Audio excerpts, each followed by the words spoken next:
તો આ રીતે આપણે ભીંડા કોરા થઈ ગયા છે, તો હવે સુધારી લેશું, ત્યાર પછી વઘારી લેશું. તો આ રીતે આપણા ભીંડા સુધારાઈ ગયા છે. ત્યાર પછી આ રીતે આપણું મસાલા છે, ને આ રીતે આપણે તેલ મૂકી લીધું છે.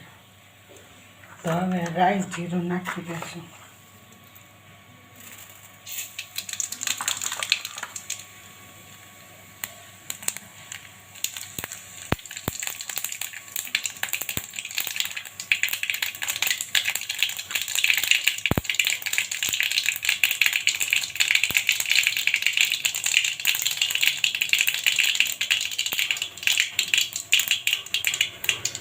તો આ 1 ચમચી હિંગ નાખી દઈશું.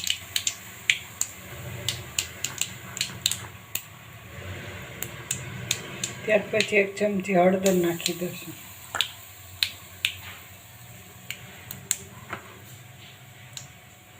ત્યાર પછી સ્વાદ અનુસાર ને મીઠું નાખી લેશું.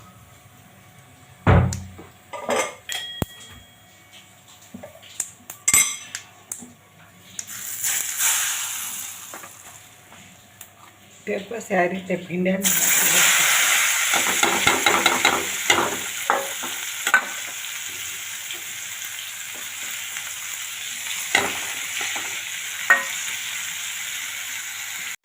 આ રીતે આપણે સરસ મજાને હલાવી લીધા છે ભીંડાને. ત્યાર પછી આપણે ધીમો તાપ કરી ઢાંકીને આપણે તળવા દઈશું 10 મિનિટ.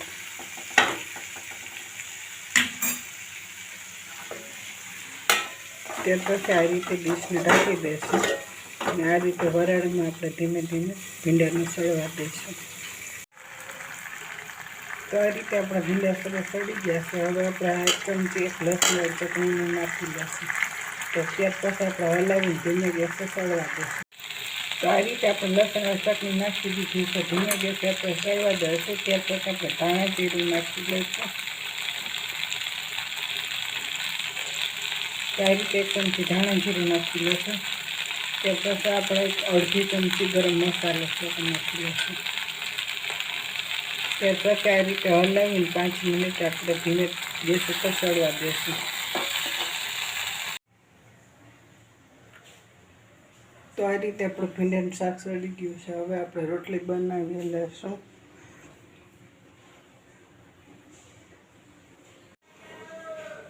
તો આ રીતે આપણું જમવાનું તૈયાર છે. તો હવે જમી લઈશું.